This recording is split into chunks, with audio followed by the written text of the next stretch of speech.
বিনয়পুর গ্রামে বাস করত শিবু ও তার মা। শিবুর মা ঠিক করলো এবার সে শিবুকে বিয়ে দেবে। পাশের গ্রামের রমেশের মেয়ে সীতাকে দেখে শিবুর মায়ের বেশ মনে ধরল। বাবা, আমার মেয়েটা বড্ড বেশি আম খেতে পছন্দ করে। আমার মেয়েটাকে এত বেশি আম খাবার জন্যে আবার যেন বকাঝকা করো না। আরে কি যে বলেন দিদি, আমার ছেলে কখনোই বকা দেবে না। ও আম খেতে পছন্দ করে, আমার ছেলে রোজ সীতা মাকে আম এনে দেবে। ভালো একটা দিনক্ষণ দেখে মহা ধুমধামে শিবু ও সীতার বিয়ে হয়ে গেল। কিছুদিন পরে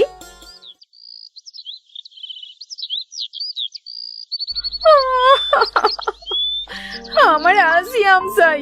তুমি বলেছিলে না আমার রোজ আম কিনে দেবে, কিন্তু বিয়ের পর এতদিন হলো তুমি আজও আমায় একটা আম দিতে পারলে না। আহ বউ, এভাবে বাচ্চাদের মতো কান্না করো না। মানুষ শুনতে পেলে কি বলবে বলো তো? সে চাই বলুক না কেন, আমার এক্ষুনি আম চাই। আচ্ছা আচ্ছা ঠিক আছে, আমি বাজার থেকে তোমার জন্য আজই আম এনে দেব। তবুও এবার তুমি একটু চুপ করো দয়া করে। ঠিক আছে, এখনকার মতো কান্না বন্ধ করলাম। আজ যদি আম এনে না দাও তবে কিন্তু আবার আমি কান্না শুরু করব।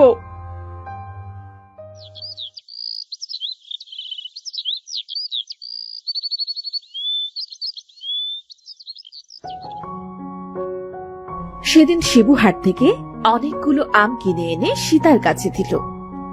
আহ, এতগুলো আম! কতদিন হলো আম খাই না। তুমি এখানে বসো, আমি এক্ষুনি আমগুলো খেয়ে তোমার সাথে কথা বলছি। শিবু সীতার দিকে হাঁ করে তাকিয়ে থাকলো। সীতা একের পর এক আম খেতে থাকলো।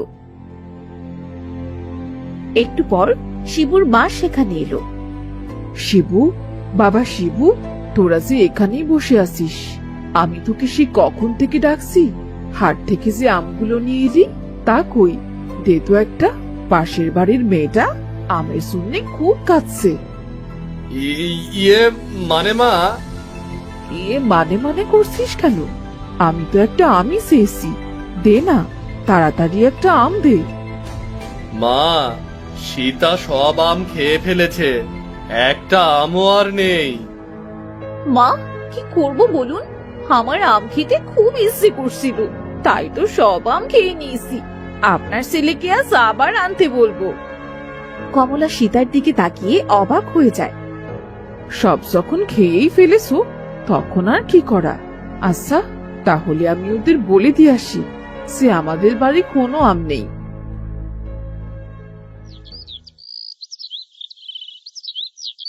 কিছুদিন পর শিবু তার বউ ও মাকে নিয়ে হাটে গেল।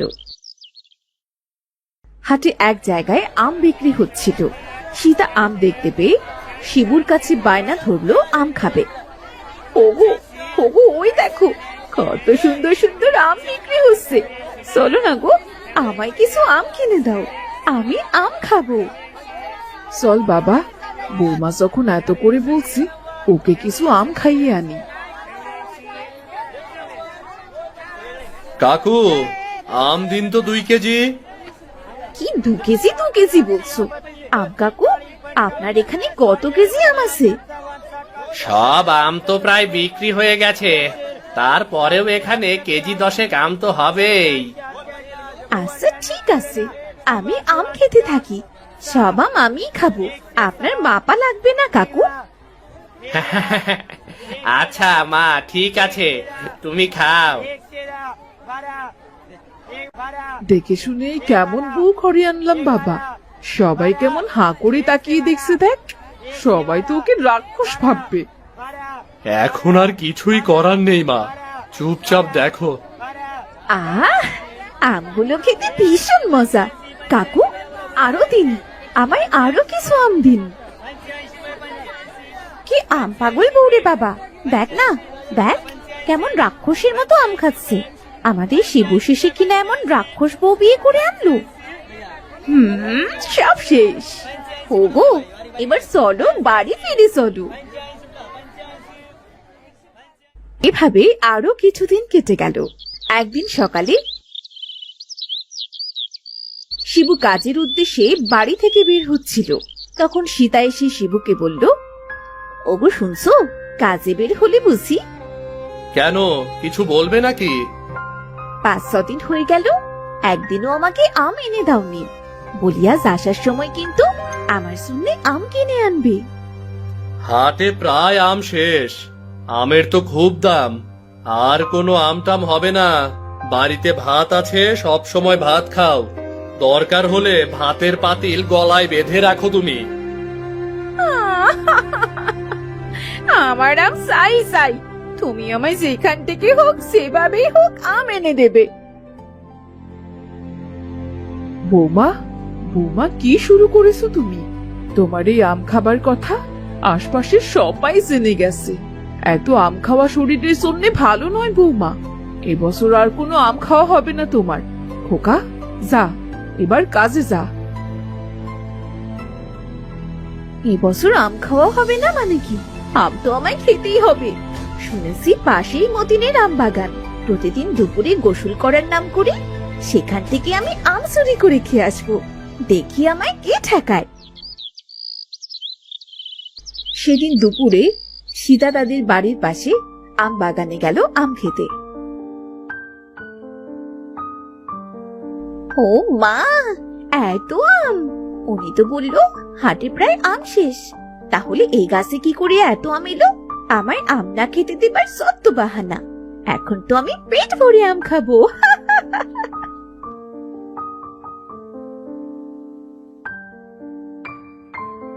সীতা আম গাছ থেকে আম পেড়ে খেতে শুরু করলো। বেশ কিছুক্ষণ আম খাবার পর, আজ বড্ড আম খেলাম, পেটে আর একটু জায়গা নেই। আজ বাড়ি ফিরি, না হলে আবার শাশুড়ি মা খোঁজাখুঁজি শুরু করে দিবে।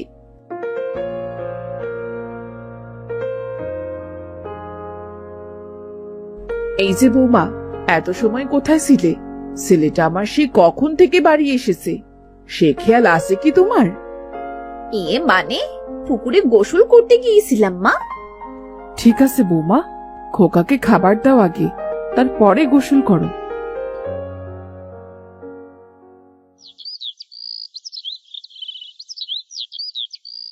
এভাবে রোজ সীতা আম বাগানে গিয়ে ইচ্ছে মতো আম খেয়ে আসতো।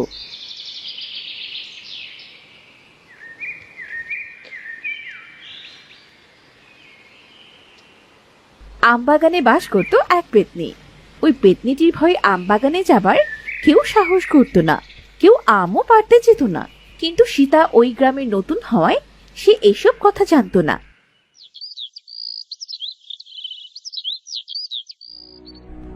আমার বাগানে এত আম কম লাগছে কেন? নিশ্চয়ই কেউ আমার বাগান থেকে আম চুরি করেছে।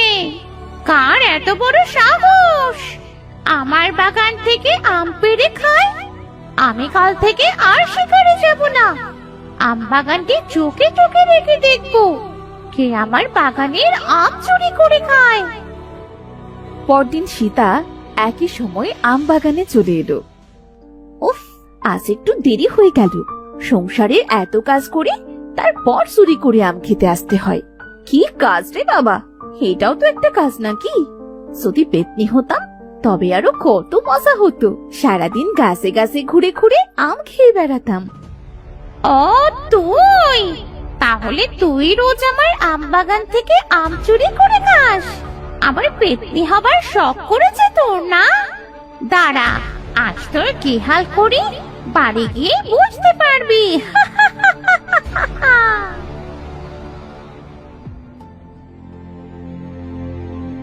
আমি যে রোজ আম চুরি করে খাই, এই আম বাগানের মালিক কি তা বুঝতে পারে না নাকি? একদিনও তো দেখলাম না কাউকে, আর দেখলেও বা কি? আমায় আম খেতে মানা করলে দেব কষে এক আসার। আমার নামও সীতা।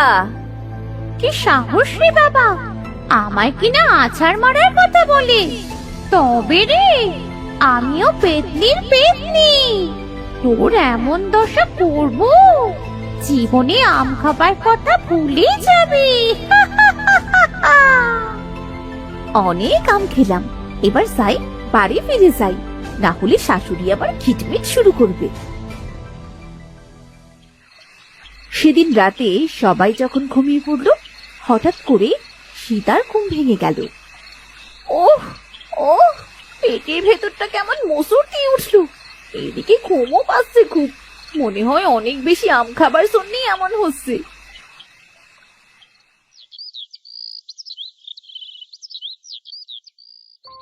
ও মা গো, আমি আর নড়াচড়া করতে পারছি না কেন গো। ওগো ওঠো, উঠে দেখো আমার কি হলো। আমি এমন বেলুনের মতো ফুলে গেলাম কি করে? হ্যাঁ বউ, তোমার এ অবস্থা হলো কি করে? মা, ও মা, এসে দেখে যাও তোমার বৌমার কি অবস্থাটা হয়েছে, দেখে যাও। আহ, এটা কে? আহ আমি মা, আমি তোমার বৌমা। মা গো মা, তোমার হঠাৎ কি হলো বৌমা? তুমি এমন বেলুনের মতো হয়ে গেলে কি করে? সব ওই আমের জন্যই হয়েছে মা। আমি মতিনের আম বাগান থেকে রোজ চুরি করে আম খেতে চাই, আর ওই আমের ভেতরে কিছু ছিল, তার জন্যই এমন হয়েছে। এই চুপ করো তো, বেশ হয়েছে। এত করে বললাম এত আম খেতে হয় না। আর তুমি তো গেছো মতিনের আম বাগানে। মতিনের আম বাগানে ভূত থাকে, ভূত। ভূত? আমি কি জানতাম নাকি? আগে আমায় ওঠাও দেখি। বাবা গো বাবা, একদম বেলুনের মতো গোল হয়ে গেছে। মানুষ দেখলে বলবে কি?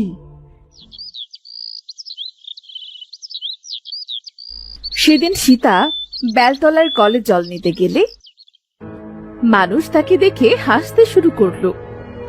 এই দেখ দেখ, আমাদের শিবুর বউকে দেখ, আম খেয়ে এত মোটা হয়ে গেছে। শুনলাম মোটার জন্য নাকি কাজ কামও করতে পারে না, শাশুড়ির বকা শোনে শুধু।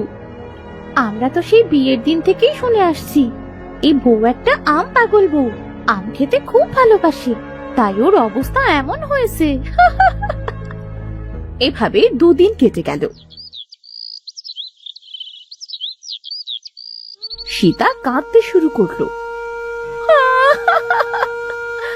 আমার ভুল হয়ে গেছে, আমি আর কখনো আম খেতে চাইবো না। আমায় মতিনের আম বাগানে নিয়ে চলো, সেই পেতনিটাকে আবার আমায় ঠিক করে দিতে বলবো। চুপ করো বৌমা, চুপ করো। এভাবে আর খেতো না। আমরা সবাই এতদিন কত বুঝিয়েছি, আমরা তো তোমার ভালোই চাই, কিন্তু তুমি তো আমাদের কোনো কথা শুনলে না। আমার ভুল হয়ে গিয়েছে মা, আমি আর কখনো এমন করব না। আপনাদের সব কথা শুনে চলবো। ওই পেতনিটির কাছে আমায় নিয়ে চলুন। খোকা চল তো, আমরা আম বাগানে গিয়ে দেখি সত্যি এটা কোনো পেতনির কাজ কিনা। আমারও মনে হয় মা, একবার আম বাগানে যাওয়া উচিত।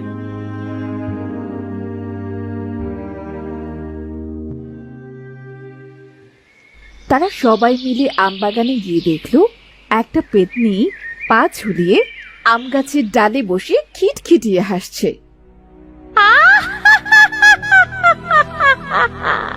তুই এসেছিস? আমি জানতাম তুই আসবি। রোজ আমার বাগান থেকে আম চুরি করে খাস, এবার দেখ দেখ কেমন লাগে।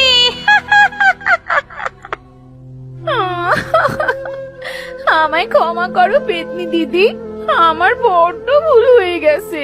না জেনে তোমার আম বাগানে আম চুরি করে খেয়েছি, আর কখনো এমন ভুল করবো না গো। আর কখনো এই ভুল করবো না। আমায় তুই দিদি বললি? আহারে, এমন আদর করে কেউ আমায় কখনো দিদি বলে ডাকেনি। তারা তারা, তুই আর কাঁদিস নে, আমি তোকে এক্ষুনি ঠিক করে দিচ্ছি। আমি ভালো হয়ে গেছি, আমি ভালো হয়ে গেছি। দেখো, আমি আবার ভালো হয়ে গেছি। তোমাকে অনেক ধন্যবাদ গো পেতনি দিদি। যা, আর ধন্যবাদ দিতে হবে না। তুই যখন আমায় দিদি বলে ডাকলি, আজ থেকেই আম বাগানের আম তোর জন্যে ফ্রি, যত ইচ্ছে খেতে পারিস। তুমি খুব ভালো গো পেতনি দিদি। আমি আমার শাশুড়ি মা আর স্বামীকে কথা দিয়েছি আমি আর কখনো আম খাবো না, তাই আর কখনো খাবো না গো।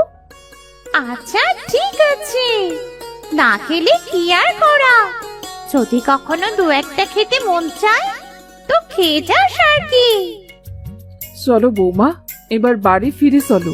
পেতনিটা ভালো বলে এবারের মতো বেঁচে গেলে। হ্যাঁ মা, চলুন, আমার ঢের শিক্ষা হয়েছে মা, আমি আর কখনো আম খাবো না, যেমন আছি তেমনি ভালো।